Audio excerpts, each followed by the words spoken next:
Sir మొన్న పెట్టిన వీడియోకి పర్సనల్ లోన్స్ మీద చాలా కాల్స్ వచ్చాయి కదా సార్. బిజినెస్ లోన్ మీద కూడా చాలా మంది అడుగుతున్నారు ఎలా చేయాలి ఏంటని.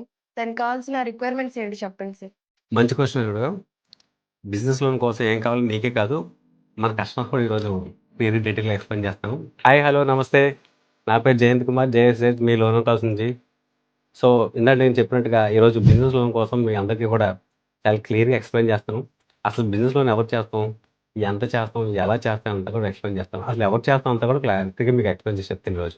మనం ప్రొపరేటర్కి, పార్ట్నర్షిప్కి, ఎల్ఎల్టీకి, ప్రైవేట్ కంపెనీస్కి ఎవరికైనా సరే మనం బిజినెస్ లోన్ చేయొచ్చు. మనం బిజినెస్ లోన్ చేయాలంటే మెయిన్ కీ పాయింట్స్ ఏంటంటే బిజినెస్ స్టార్ట్ చేసి 3 ఇయర్స్ అయి ఉండాలి. సో మనకి ఏంటంటే కావాల్సిన డాక్యుమెంట్స్ దానికి labour licence, GST, partnership firm అయితే పార్ట్నర్షిప్ డీడ్, సో అలాగే ప్రైవేట్ ఇంకా ప్రైవేట్ డాక్యుమెంట్స్. సో మనం ఏంటంటే మేజర్గా తీసుకునేది